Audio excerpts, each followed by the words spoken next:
Hello students, कल हमने पढ़ा था forest types of forest regions पढ़े थे, फॉरेस्ट के डिफोरेस्टेशन है फॉरेस्टेशन। आज हम पढ़ेंगे फूड चेन। फूड चेन मतलब कि जो एनिमल्स और मतलब हमारे बर्ड्स हैं जो भी यहाँ पर अपने फॉरेस्ट में रहते हैं वो एक दूसरे पर इंटरडिपेंडेंट होते हैं, कैसे वो फूड चेन बनाते हैं। ठीक है, सबसे पहले हम देखते हैं कि फूड चेन होता क्या है। Transfer of energy from lower trophic level to higher trophic level is called food chain. Trophic level का मतलब ये होता है कि वो प्लांट कह सकते हो आप या फिर वो एनिमल जो सबसे पहले किसी के द्वारा खाया जाता है, और हायर ट्रॉपिक लेवल मतलब जिसको एंड में जो एनिमल खाते हैं उसको हम कहते हैं ट्रॉपिक लेवल। ठीक है, तो क्या कहते हैं हम, एनर्जी ट्रांसफ़र होती है लोअर ट्रॉपिक लेवल से हायर ट्रॉपिक लेवल में, उसको हम क्या कहते हैं, फूड चेन कहते हैं। Herbivores obtain their food from plant, सबको पता है ना। हर्बीवोर्स जो सिर्फ प्लांट्स पर खाते हैं वो कहाँ से लेते हैं अपना फूड, प्लांट से लेते हैं। नेक्स्ट हमारा आता है कि कार्निवोर्स प्रे ऑन हर्बीवोर्स। अब देखो, हर्बीवोर्स ने प्लांट्स से लिया अपना खाना, और जो कार्निवोर्स है वो किससे लेंगे, हर्बीवोर्स से। इस तरह क्या बन जाती है, हमारी फूड चेन बनती है। इसमें हम एग्जांपल देखते हैं। देखो, सोलर एनर्जी है सन की, इससे क्या होगा, एनर्जी को ये प्लांट्स लेंगे, जिससे क्या करेंगे, फोटोसिंथेसिस प्रोसेस से अपना खाना बनाएंगे। इसलिए हम इसको क्या कहेंगे, प्रोड्यूसर मतलब जो सबसे पहले खाना दे रहा है उसको हम प्रोड्यूसर कहते हैं। ठीक है, प्राइमरी कंज्यूमर वो होते हैं जो लेते हैं। आगे हम इनको डिवाइड करते हैं प्राइमरी, सेकेंडरी, टर्शरी में।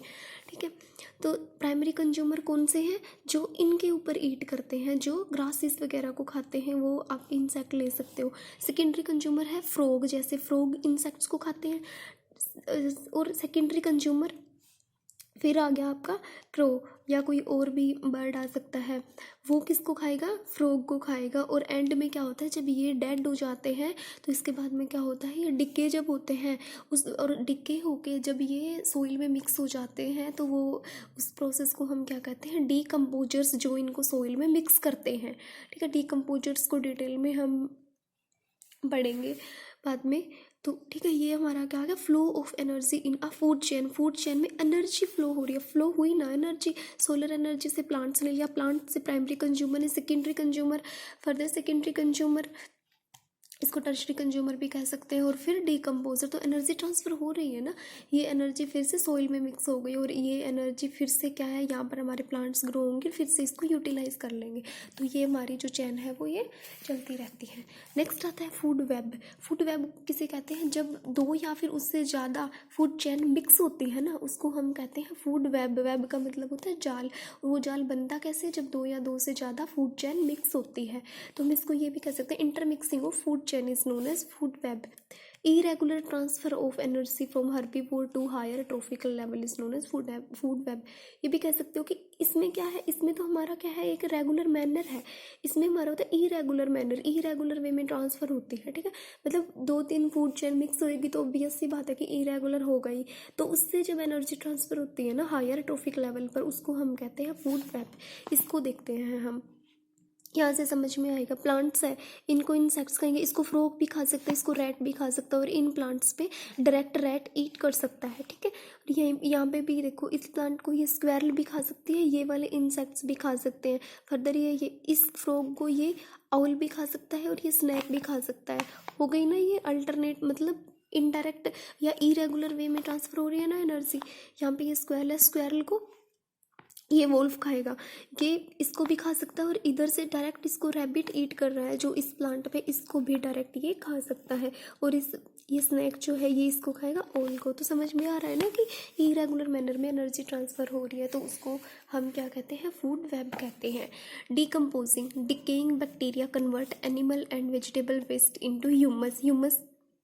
ह्यूमस क्या होता है, कल मैंने बताया था, which is again used by the plants for their nutrition is known as decomposing. जो डिकेइंग बैक्टीरियाज होते हैं कन्वर्ट एनिमल्स, जो एनिमल और वेजिटेबल का वेस्ट होता है ना, उनको बैक्टीरियाज जो है वो ह्यूमस में कन्वर्ट कर देते हैं, और जिनको अगेन यूज़ करते हैं कौन, प्लांट्स अपने न्यूट्रिशन के लिए, जिसको हम डीकम्पोजिंग कहते हैं। एग्जाम्पल्स फूड चेन की, ग्रास होपर, फ्रॉग, स्नैक और हॉक। मोस्ट कॉमन, ये हमारा फूड चेन का एग्जांपल है। नेक्स्ट हमारे पास थे बायोडाइवर्सिटी। बायोडाइवर्सिटी क्या होता है? Number and variety of plants and animals found with in the specific forest region. जो स्पेसिफिक फॉरेस्ट रीजन है जिसमें जितने भी वैराइटीज प्लांट्स और एनिमल्स की वहाँ पर पाई जाती है उसको हम क्या कहते हैं? बायोडाइवर्सिटी। बायो का मतलब होता है life. Plant, tall trees, shrubs, herbs, climber, fern etcetera are the all plants, ये सारे प्लांट्स के टाइप है। Animals, wild carnivores, deers, jackals, voles, monkey, lizard, snakes, birds etcetera are all animals. ठीक है। नेक्स्ट आता है कंजर्वेशन ऑफ फॉरेस्ट, मतलब कि फॉरेस्ट को बचाना हम कैसे बचा सकते हैं। जैसे हमने पढ़ा था डिफॉरेस्टेशन में कि हम अपने पर्पजेज़ के लिए फॉरेस्ट को कंटिन्यू काटते ही जा रहे हैं, तो उसको हम कंजर्व कैसे कर सकते हैं। For our own sake and for the sake of future generations conservation of forest is essential for maintaining eco balance. अगर हमें अपने एनवायरनमेंट में इको बैलेंस बना के रखना है और फ्यूचर जनरेशंस के लिए अगर फॉरेस्ट बचा के रखना है तो हमें इसको कंजर्व करना होगा। कुछ वेज दे रखे हैं जिससे हम क्या कर सकते हैं? अपने फॉरेस्ट को कंजर्व कर सकते हैं। People should be made aware about the usefulness of the trees. Trees की वैल्यू क्या होती है, इसके यूजेस क्या होते हैं, इसके बारे में हमें लोगों को अवेयर करना चाहिए, जागरूक करना चाहिए। अगर हम एक ट्री काटते हैं तो उसकी जगह हमें 4 से 5 नए ट्री वहाँ पर लगाने चाहिए। Fire would should be avoided, मतलब कि जो लकड़ियाँ जलाने के लिए हम यूज़ करते हैं वो उसको कम करना चाहिए। वन महोत्सव programme should be made popular among the students. सभी स्टूडेंट्स को वन महोत्सव प्रोग्राम के बारे में पता होना चाहिए, उसकी वैल्यू भी पता होना चाहिए, जस्ट इसके बारे में नहीं। Every piece of vacant land in schools, roadside, along railways track should be thickly planted। मतलब जो भी पब्लिक प्लेसेस होते हैं जैसे स्कूल हो गया, रोड साइड में जो भी खाली जगह हो रेलवे ट्रैक पे, वहाँ पर हमें क्या करना चाहिए? प्लांट्स लगाने चाहिए। नेक्स्ट हमारी है forest fire should be control. Forest fire को हमें कंट्रोल करना चाहिए। Social forestry and agro forestry should be encouraged. Social forestry और एग्रो फॉरेस्ट्री का मतलब क्या होता है? सोशल फॉरेस्ट्री तो यही हो गया कि हम रोड साइड में या हमारे पार्क्स, कॉमन पार्क वगैरह उनमें लगा लें प्लांट्स। एग्रो फॉरेस्ट्री मतलब कि जब हम अपने खेतों में जब हम अपनी फसल बोते हैं ना, उसके साइड्स में जो जगह होती है उनमें हम प्लांट्स ग्रो करें। Forest department should grow sapling for trees distribution of social workers and school students. School students और जो सोशल वर्कर्स हैं उनको अगर गवर्नमेंट डिपार्टमेंट, सैपलिंग का मतलब होता है कि जो उनको ग्रो करने के बारे में बताएं कि प्लांट्स जो है वो ट्रीज़ कैसे ग्रो करने हैं, तो इनके बारे में इनको अवेयर करें। ठीक है, ये हमारा पूरा चैप्टर यहाँ पर फिनिश होता है। कल हम इसकी एक्सरसाइज करेंगे और इस कंप्लीट चैप्टर को आपको रीड आउट करना है। Thank you student.